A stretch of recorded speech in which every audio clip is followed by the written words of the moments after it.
What's going on, y'all? We are back once again. A little break, but it was necessary because of the holidays. So from us to you, hope y'all had a Merry Christmas and have a great New Year because this will be posted. It'll be posted on the 30th, so it'll be right around the corner. Yeah, hope y'all had a great Christmas and we're back to the sports stuff. So a lot happened while we were gone. So a lot of news. There's a lot of news going on, and there's still a lot of sports going on. Bowl games, obviously. Transfer portal, because that's like a madhouse. And then, obviously, NFL and a little college basketball. So, with that being said, let's get into the first news, which was just like 2 days ago, probably. Mm-hmm. So, J.J. Watt, very well-known name. He announces he will retire after this season. 5-time All-Pro and 3-time Defensive Player of the Year. Just a legend. A massive unit of a person. Yeah, no doubt. We both have great memories of him, so yeah, he'll definitely be missed. Yeah, for sure. And it's not even like he was on a decline; he's still good. Like it's not even anything like that. But hey, go out on top, I guess. Yeah, and he the way he retired was posted on Twitter. Him just like with his daughter after the game, and then he said, "My final home game was my daughter's like first game that she watched." So I mean, it's the most J.J. Watt way to retire, though. So. He's retiring, but we still got his brother, T.J. Watt. That's true. Hey, what do you think of the rumors that they say J.J. retires for a year, be a little dad time, and then goes to join his brother in Pittsburgh? Ooh. What do you think about that? You think there's a chance of that? Collab. That'd be crazy. The Watt brothers, man, T.J. is amazing, too. Yes. So very good. That'd be crazy. Just like J.J. Yeah. So that would be wild. If that happens, man. But next, NBA. So I'm sure all of y'all saw this. It was all over social media. They talked about it on SportsCenter at least 12 times a day ever since then, but it was well-deserved. Luka absolutely balled out. Yeah. So the ending of the game, obviously, they're down. It was back and forth. They were down, but they're down 3. He goes to the line. They foul him so he can't shoot a 3. Obviously, use your brain. They foul him. Hits the first. Does a little throw it off the rim. Get the rebound. So they Knicks are like tipping the ball off. Like they're just tipping it around. Luka goes, grabs it in the air, shoots it while he's in the air, makes it, goes to OT. So he ends it in a crazy way. Finishes the game with 60, 21, and 10. That is absolutely incredible. That's probably the best single game performance ever. Like he got them to overtime. It was like the first time ever that a team has been up 9 with like a minute or less than a minute left. And a team has ended up losing. So that game broke tons of records. It was the second 60-point triple-double ever to James Harden, of course, in like 2017 or 18. But, I mean, that's just a ridiculous game. Like, there's no other way to put it. And, I mean, I feel like it's either going to be Jokic this year for MVP or Luka. It's got to be Luka. Luka's doing this, man. Like it's got to be. He's averaging – actually, I don't know if he's – averaging the most points per game now, but he has been like this whole season. Yeah.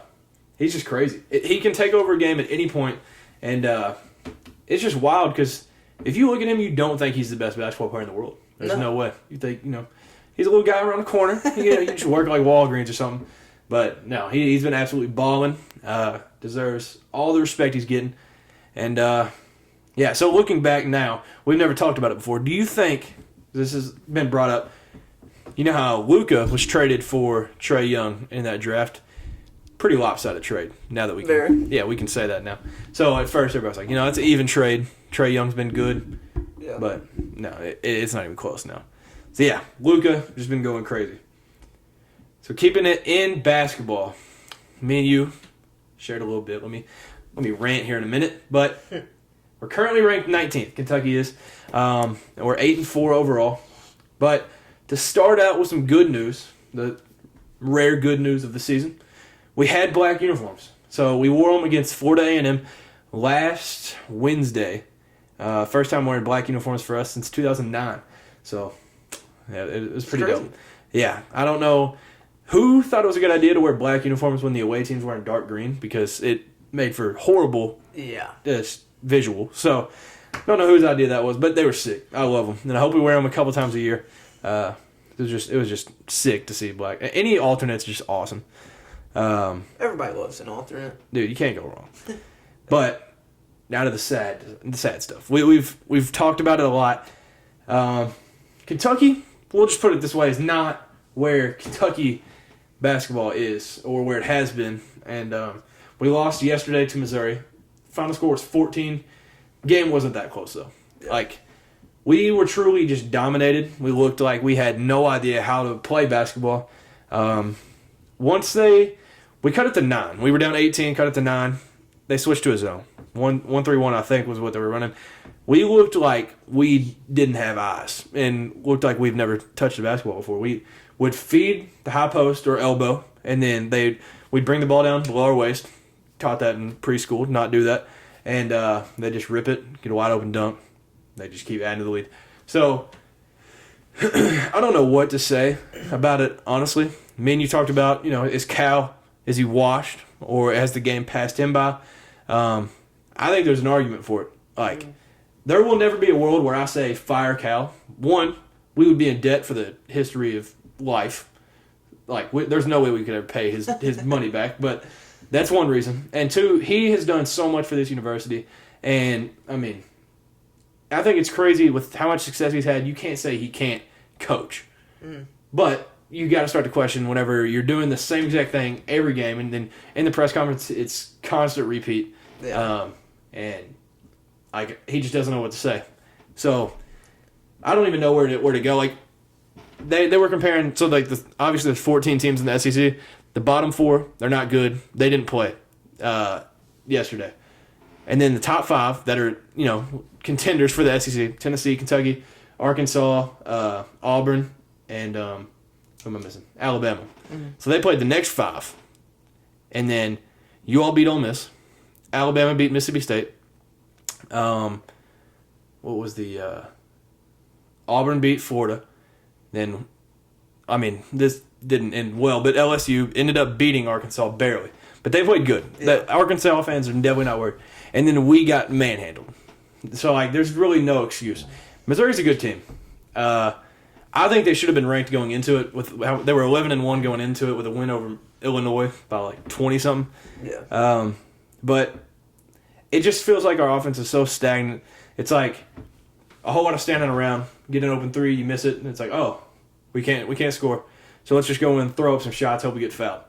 And that will never work at all at any level. And I don't know, it just feels like our offense has 2 plays, and then our defense, we're just lazy. Yeah. And I don't know. So what's your perspective on it from another fan? Just from what we talked about, there's either 3 things that I think is happening around Kentucky basketball. One, the game has just passed up Cal, and like he's just, I don't know, maybe he needs to just catch up, try something different, try something new. 2, the culture. Like maybe the culture has just changed. You said y'all had a few coaches. Yeah, there was different coaches around, like the program. They did different things. Yeah. And you can just tell, like you were talking about, like on the bench during the game, like the players weren't up. They weren't like. There's no. I don't want to say not involved, but they weren't. There's no energy. Yeah. So that's a different culture. That's not Kentucky basketball at all, in my opinion. And I don't know. 3. And you had said like, from like looking at the outside in, you were like, Kentucky was lit. Like, we were upbeat, throwing lobs, hitting 3s. The Kentucky, I remember growing up in basketball was exactly that. Like, high energy, like, they would come in there, go fast, and literally, like, throw lobs and just beat you. You blink and you don't know what's happening. Yeah, and that's up until, I mean, honestly, the COVID year. Last year was really good. I definitely wouldn't say it was at that level.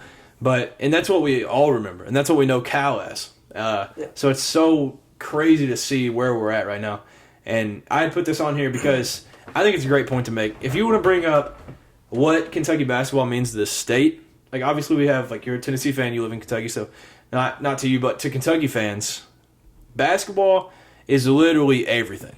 Yep. So, like you said, a guy that you know was like, looked depressed, looked like no energy, like life sucked out of him. Yeah. And that's how I was the whole day too.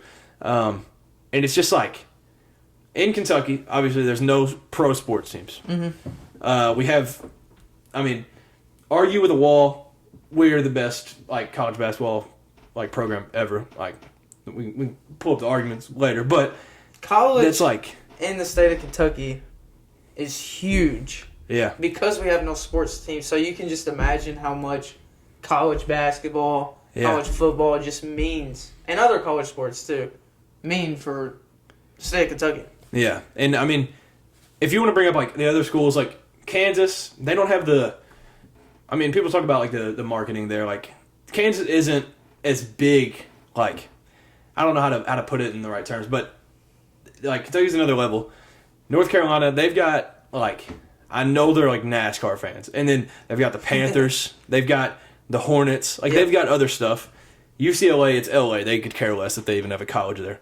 So like if you want to bring up the Blue Bloods, like it's Kentucky, and I mean, like in the last year we lost to St. Peter's, worst loss in our history. The year before that was our worst season in school history, and then we've now been passed in all-time wins, which was like kind of the thing we would lead off our argument with, which I still don't think there's an argument that we're ahead like overall, but I don't know. It's just like Kentucky basketball means more to people in Kentucky than like I feel like sports do anywhere. Some people realize. Yeah, like it's literally from the day I was born, all that I remember is Kentucky basketball, and like I can tell you roster after roster, every player. I can tell you memories from each team, like, and it's like in our blood. I don't know, like I have every poster from the Cal era, like, and so I think that, like with all the pride, I don't think Cal understands what it means. Yeah. Like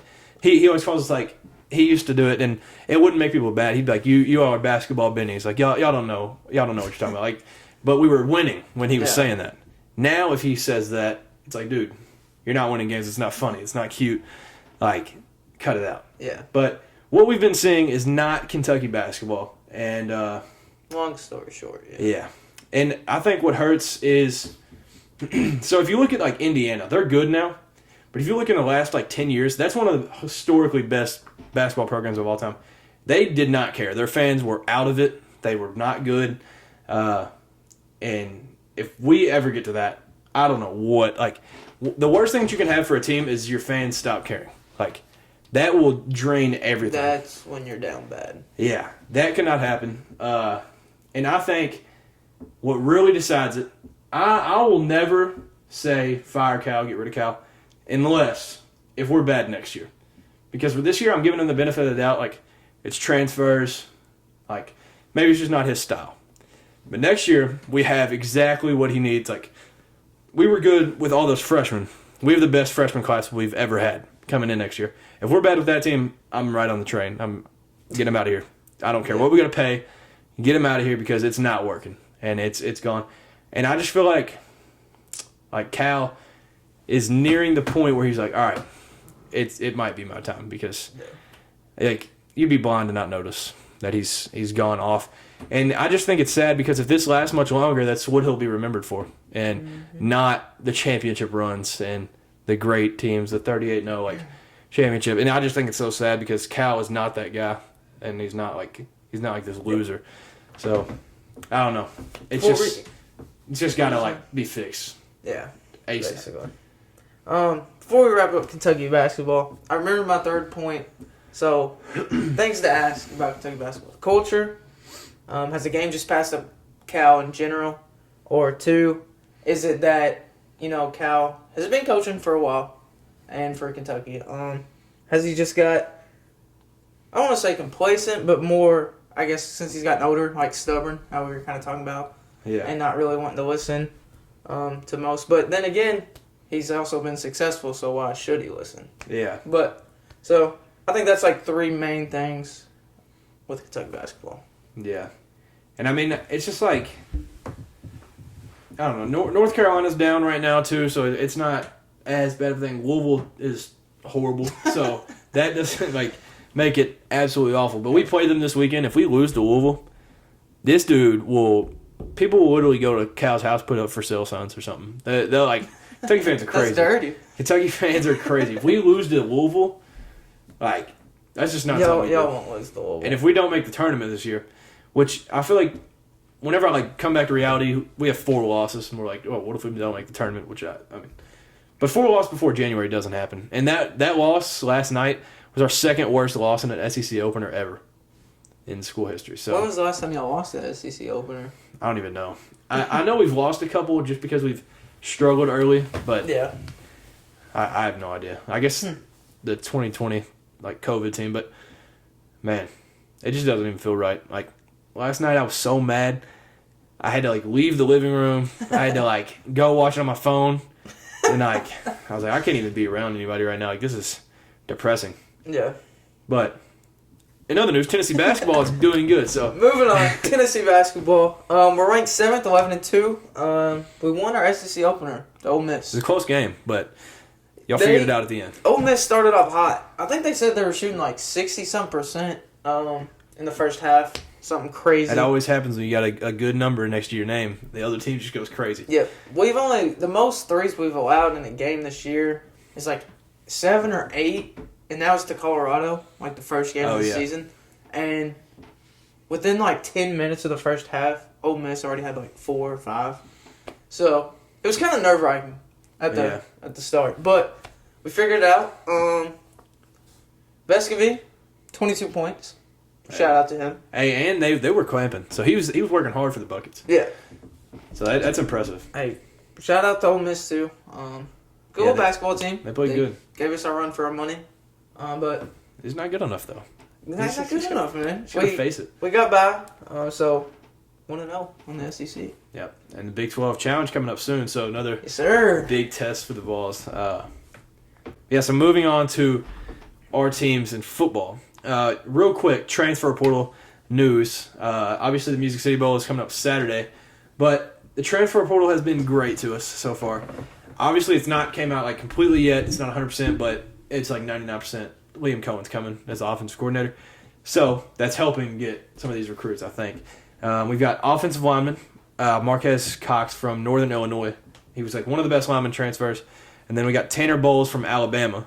So that anybody you get from Alabama is just good. Devin Leary is the biggest get we got. He's the number 1 QB in the portal, the number 4 transfer overall from NC State. He's injury prone, so something to watch out for. His last 2 seasons have ended with injury. So definitely something to watch out for. But when he's healthy, there's not many quarterbacks. I've watched a lot of him, and I just think it's a great pickup for us. Then we got Ray Davis, which is a running back from Vandy, which you would usually think not good. But he ran for the 4th most yards in the SEC last year. So, and look at Vandy this year, man. This is their best year ever. So, that's a big get. And then we got some DBs, JQ Hardaway from Cincinnati and Jansen Dunn from Ohio State. So, we've just been loading up. Those are the positions that we needed to fill with people going to the draft and stuff. So, I think it's awesome. And I think it'll be great for Devin Leary to come in and help these younger guys for next year in the future. Good. Yep. So, that's going to be huge. Tennessee football. We're getting excited. It's almost that time. Nico, if you don't know, it's our biggest recruit. Probably. Ever, yeah. Is he 3 or 4 overall? Yeah, something crazy like that. But he started practicing. There's some footage. I think he started last week, the week before. So he's hit the practice field, getting some throws in. That's huge, though. Yep. Any rep is a good rep once you get to college. Exactly. So some transfers. I'm going to butcher these names. They can't just have normal names, man. Andre Carrick. That's how I'm going to say it. That's got to be right. Offensive tackle from Texas. And then we got Keenan Pili, linebacker from BYU. Some good pickups. And who is it? You were talking about a linebacker going to the draft just recently, too. I'm pretty sure, but Jeremy Banks. Yeah. So y'all are filling in positions you need. Yep. And you can never have enough offensive or defensive linemen. So exactly. Definitely a good get. Yep. So real quick, NFL Vikings. So this was this? No, it was actually a week before Christmas. So a couple weeks ago, Matt Ryan does it again. He sells. That's what he does best. Vikings came back from down 33-0 at halftime to win 39-36 in OT. So, I mean, that's awful. That is. So Matt Ryan now has the. I I actually think he's cursed. I think he might be. He has a NFL football curse. Yeah, the Super Bowl, obviously, notorious. Yep. He sold that. And now he has the worst, he's on the wrong side of the worst comeback ever. So, yeah, it's not a good look. But yeah, and the Vikings are, they got 3 losses right now. So they're looking good for the NFC. Hey, the Cowboys beat the Vikings, though, in the regular season. Well, 40-piece, too. Yeah. So, yeah, y'all whooped up on them. That shows the Vikings are overrated. I'll just go ahead and say it. They got the best wide receiver in football right now, but they're overrated. And Kirk Cousins, I think he's slept on a little bit, but let's not get too quick saying he's like one of the top dogs, because he's proven to not be. But yeah, one thing that happened that we've never said a word about on this channel, if we said anything, it was something bad. Soccer. Neither of us. We're not going to act like we know soccer. Not going to act like we like it. But something that has happened recently that we both know the name of, and I'm sure all of you, if you're sports fans, you know this name. Pele. Brazil soccer legend. Many will consider him the GOAT. Mm-hmm. Some people, argue Messi, but Pele, he's my GOAT for all that I know. He passed away today at 82. So that's a huge soccer legend. You can't even compare it to another sport, I feel like. Right. Maybe when Tom Brady dies. That's what I think you can compare it to. But, yeah, so rest in peace to a legend. I know that probably hurt for a lot of soccer fans, because that's just an idol in the soccer world. Keeping it with soccer, though, Lionel Messi and Argentina won the World Cup. So they knock off France, first World Cup final, to reach penalties since 2006. So it was as electric as soccer can be. It was crazy. Yeah. I actually watched this. I did actually watch it. Believe it or not. And, crazy finish. Yeah, most soccer I've ever watched, probably. All 5 minutes of it. Besides, this is definitely. Yeah, so that was Argentina's 3rd World Cup victory and their first since 1986. So, Messi getting it done. But for France, they've got Mbappe, and they say he's the young shiner, so he's about to be dominant as his career goes on. Yep. So college football, the best. Great bowl games so far. So both of these were yesterday. Arkansas versus Kansas. Kansas came back from down 25 points. They were down 15 with 2 minutes left. Arkansas fumbled, then Kansas scored. They were down 38-30 with after a touchdown on that. Then they onside it, get it back, score, get the 2-point conversion, and starts to go to OT. They go back and forth. Game goes to 3 overtimes. Arkansas ends up getting the 2-point conversion, and Kansas misses it by probably the worst throw I've ever seen in my life. Yeah. But yeah, it was just awesome. Good dub for the SEC. We've talked about it. Might not be doing too well right now. So that was a good dub. And, I mean, you would hate to see Arkansas lose after selling that bad. Yeah. So they definitely should have won a lot earlier. Yeah, with Arkansas, if they would have not won that game, the SEC would be sitting at 0-4 for bowl games. That would not be a good so far. Yeah. But that's going to change tomorrow. It's gonna change. And then yesterday also, Oregon versus North Carolina. Oregon wins after a touchdown on 4th down. 4th and 2, and then they kick the extra point for the win. They win 28-27. But cool thing, that extra point off the upright. Yep. So he tried not to make it. He wanted to play some more. But yeah, then they go down, bat down the Hail Mary. Game over. Game over. So ACC just proven to not be good. Yeah, I love it. We'll leave it at that. So getting into some of the good bowl games, they start really today. Honestly, I think. Yep. So first, the Trans-Perfect Music City Bowl. My Cats taking on Iowa. Iowa is a 2-point favorite. And, cool fact, not cool for me, but the over-under is 31, which is the lowest in college football history. Lower than any Army-Navy game has ever been.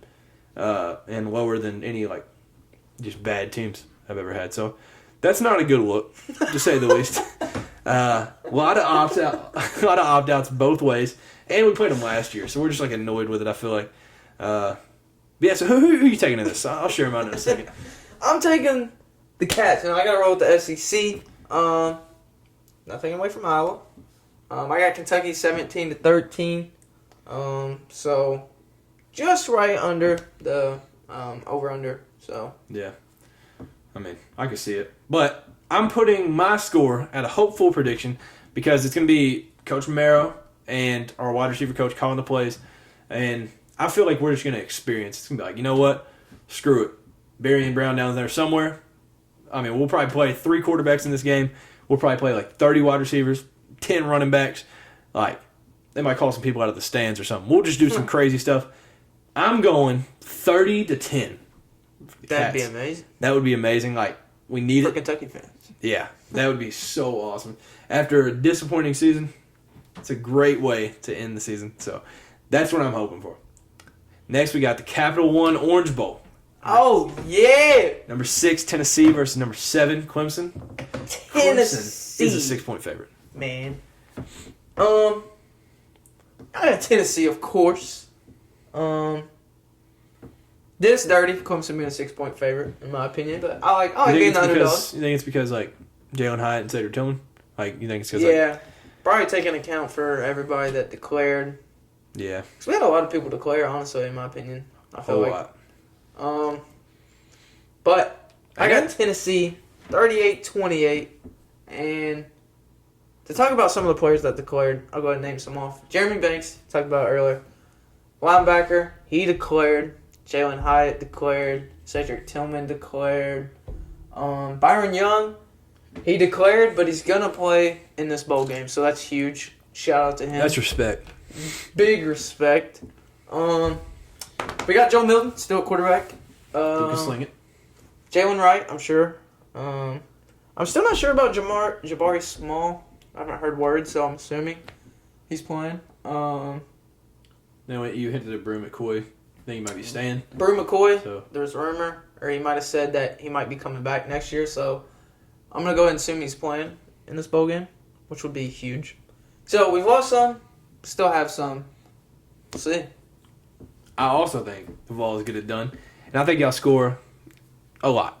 Just like usual. 41-31. Getting that 30 piece? Yeah, no doubt. It's Clemson, man. Come on. But, yeah, I think y'all get it done, though. Y'all definitely cover that spread. Next, All-State Sugar Bowl. Number 5, Alabama versus number 9, Kansas State. Alabama's a 6.5-point favorite.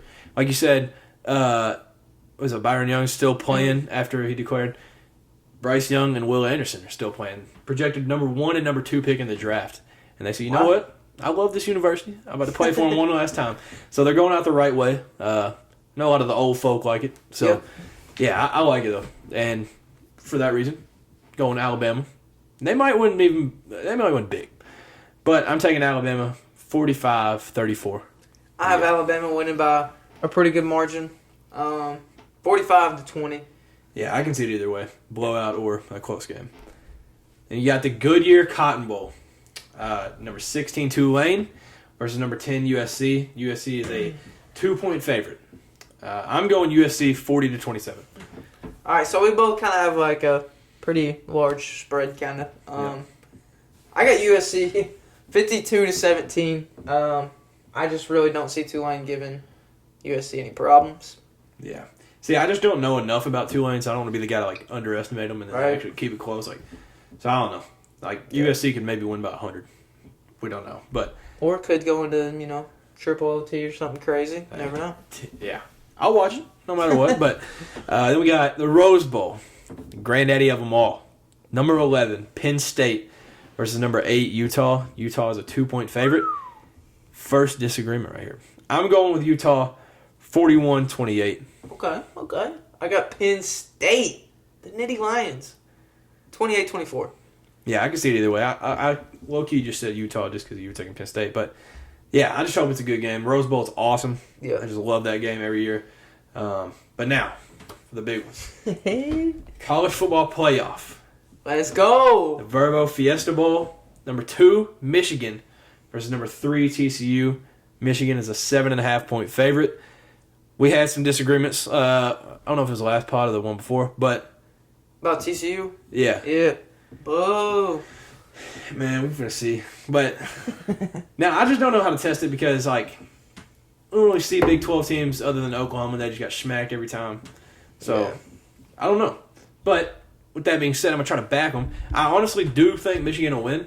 But I'm saying this just in case my Horned Frogs back me up. I'm taking TCU 37-34. Game-winning field goal. That's bold. Yeah. Game-winning? Okay. Yeah. That's crazy. I like it. Yeah, Like a good, crazy Fiesta Bowl. Got to have one of them close. I got Michigan. I really don't think it's going to be too close. This year, if any year, it's Michigan. 31-10, Michigan goes to the college football championship. Then the next game, we got the Chick-fil-A Peach Bowl. Number 1, Georgia versus number 4, Ohio State. Georgia's a 6.5-point favorite. Ohio State gets the chance. They get to slide in at 4. So let's see what they got. I am going Georgia, disrespectfully, 45-20. Okay, our scores are pretty close. I got Georgia as well, 48-27. Do you see a world where this is a close game? Because Jackson Smith and Jigba's not playing. Video? Hey, maybe. See, I'm starting to lean towards there could actually be a good game right here. Like, because I'm seeing all this stuff on Twitter, all this stuff on TikTok, and it's like, man, this might be electric. And Georgia has slipped up sometimes this year. They have. They have showed some weakness. Yeah. And, Ryan Day had it. He hasn't really got it done in the big games, but this is his ultimate test. If he wants to win over that fan base and be like, I'm legit. I'm here to stay. This is a game you've got to at least compete in, maybe even win. But Jackson Smith and Jigba's not playing. I don't really know about Georgia, but I'm sure they have players not playing either. A couple. I mean, I don't know why you don't play in the playoff, but it happens. But yeah, I think Georgia runs away with it. But I think with how electric Ohio State's offense is, and against Michigan, obviously didn't show in a couple other games, but that offense can be dangerous. Marvin Harrison, top 2 receiver, without a doubt, in the country. Emeka Egbuka is amazing. Mm-hmm. C.J. Stroud, obviously, 2-time Heisman finalist for a reason. So, yeah, I think it can be close. So the question is, will Georgia go back to back? Yeah. That's a big question. Yeah, I think so. Do you think so? I don't know. You think Michigan got it? No comment. No, I'm just kidding. I don't know. Yeah, I definitely got Michigan, Georgia, but I think that'll make out to be a good game. So you don't think Michigan TCU is close at all? I can't see it. So you think 21 points is probably the closest that game can be? So you think Michigan, without a doubt, covers that spread? My prediction, 31-10. I'm not saying that's the only thing, like, they're not getting within 3 touchdowns, but they're at least winning by 2. I'll say that. At least 2 touchdowns. I think, for TCU's sake, which I saw J.J. McCarthy talking about this, TCU cannot stop a run. I'll put it that way. And that showed a lot this year. And Michigan can run the ball very, very well. And Michigan can run very well. That's what I think will make this game where it's like Michigan, there's no chance they lose. But you got to think TCU knows that, though, too. Yeah. And they're definitely focusing on the run, knowing that Michigan can run. TCU also runs primarily a 3-3-5. So yeah, they're going to have to figure some stuff out. But I do like, they just play fast. There was that thing Holly Rowe talked about yesterday, how they practice. Like, I think there is a chance that on offense they can put up a lot of points just because they play fast, how Oregon used to. And, I mean, I don't know. I hope it's a really close game. But real quick, this is a little flashback to last year. Georgia dominated Michigan. So if that is the championship again, if they play again, I don't think there's a world where that's within 30. I'm just being honest. This Michigan team is not as good as last year's. In that game, 34-11, that was with a touchdown and a 2-point conversion extremely late in garbage time for Michigan. So it was really 34-3. And Georgia could have hung like 100 if they wanted to. So yeah. And like last year, I was on Stetson. I was like, bro, he's not like that. This year, Stetson's good. So you think Georgia's better this year than they were last year? Do you think they have a better team this year than they did last year? Offensively? I think so. Yeah. Defensively? No, defensively, I don't think they'll ever top that. But offensively, I think with a more mature Brock Bowers, and then you've also got Darnell Washington. Dude is literally Shaq playing tight end for him. And then the running backs are just, obviously a running back just gets better year after year. Right. So I think so. They didn't really lose any mini linemen. And then the only wide receiver they really lost was, well, they did lose Jermaine Burton, and then George Pickens. But it's Georgia wide receivers are just 5 stars. They'll just keep pumping them in. But, yeah. I just think Georgia runs away no matter who they play in the championship. I think there's a chance that the Peach Bowl is closer than the championship. So. You agree with that? Yeah. So, I mean. But shout out to TCU making it for the first time. Give them a little props. Because Sonny Dykes got it done this season. Man, my boy Hayden, man. They did all they could. They won when they were supposed to. So Hey, going back to the Rose Bowl, I'm surprised I picked over Utah because I rode with Utah. You did y'all all year. didn't realize or recognize it. I rode with Utah quite a bit. Yeah. I slept on them 2 or 3 times, and they kept proving me wrong. So yeah, but it's weird because I had Whittingham as my coach of the year, and I kept picking against them, so that doesn't make sense. But yeah, shout out to Utah though; they're good, and that's a good team. Yeah, definitely watching the Rose Bowl. I hope they do some dope helmets. You know how Ohio State last year on the stripe they had the roses. Oh yeah. And then Penn State they just wear a white helmet, so they can't really do anything. But Utah should definitely do something dope. You could throw a rose on that white helmet. That would be for sick. Sure. I don't even know where. Just put it on there. Somewhere. Just a little sticker. Even if it's the little stickers on the back of the helmet, you know what I mean? Just yeah. a little rose. Just something. Something. They'll have the patch on the jersey at least, so they'll have a little touch, but that'll be it. They have to put a rose on. You know how good that would look? An all-white helmet with a rose on the side of the helmet? That'll look clean. And in the biggest non-playoff bowl game, Rose Bowl, it's iconic. Hey, big uniform guys. We're here for the unions. We know what to do, man. Just let us run it. And Utah, they're already red. You got to do something. You gotta just make the whole helmet a rose. Why not? But yeah, I know there's only been 4 or 5 teams that have done it, but Ohio State was the most recent. It was very well executed. So, dude, a little visor with a rose in it. It's tinted with the rose. Sick. Yeah, that needs to happen. Mandatory for every player. No player's not wearing a visor. Yeah. So, by the next time we do this podcast, there will be an Orange Bowl winner. There might be a Music City Bowl winner. Right? Yep. Yeah. They'll all be. But there might even be a national champion by the next time because we don't have an idea of when we do it next. It's the moment you've all been waiting. What's the EA Sports thing? You know what I'm talking about? Oh yeah, the moment we've all been waiting for. Yeah. That's exactly it. So if we haven't made a podcast by the time the national championship is, we'll post it on Instagram and then we'll come back after and talk about it a little bit. So yeah, this Saturday, y'all enjoy some football. If you're an SEC fan, you got to root on Georgia. Hey. No way around it. I'm smiling ear to ear. It's the last college football games of the year. I'm excited. Bittersweet, though. Bittersweet, yeah. You hate to see it go. But, yeah, it's the most exciting time. The bowl games, you get to play teams that you don't ever get to play. Except for us, just the same team as last year. But that's fine. But, yeah, you got any last things? I forgot to mention one thing. Josh Dobbs. Oh, yeah, that's right. Hey, VFL. He made his debut for the Titans tonight, this Thursday. Against your Cowboys. Against the Cowboys, so, hey. Let's give a live update on this. Let's see what the score is. I'm still going to support my Cowboys. We got to win, basically. We need to win. But, hey, I hope Josh Dobbs, best of luck. Yeah, Cowboys won 27-13. Let's go! So, there you go. Poor Josh Dobbs. But, yeah, he's from the outside, I would say he's a Vol legend, Josh Dobbs. Oh, definitely. He's a very good quarterback. Because really, he was the one that really turned Tennessee football back to what it was. Is when we started getting back to how Tennessee used to be. Yeah, no doubt. And it's cool to get it, see him get his opportunity because he's been on a lot of teams. Obviously learned from a lot of quarterbacks, so it's cool to see him finally get his chance. Even coming from a Kentucky fan, but yeah, that's just dope.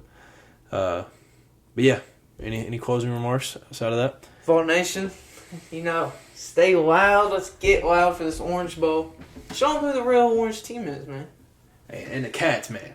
At noon on Saturday, it's going down. Yeah. We're playing against Iowa in football and Louisville in basketball, and we have to win both. Got to go. So y'all play New Year's Eve, noon. Yep, New Year's Eve. Oh, that's crazy. Oh yeah, y'all play tomorrow. We play tomorrow. We play the 30th. Friday, shoot. All right, that's a big day. At 8 o'clock. Yeah, so at noon, the Cats got to lock in both sports. Yep. But yeah, y'all enjoy some college football playoff and just bowl games all this weekend.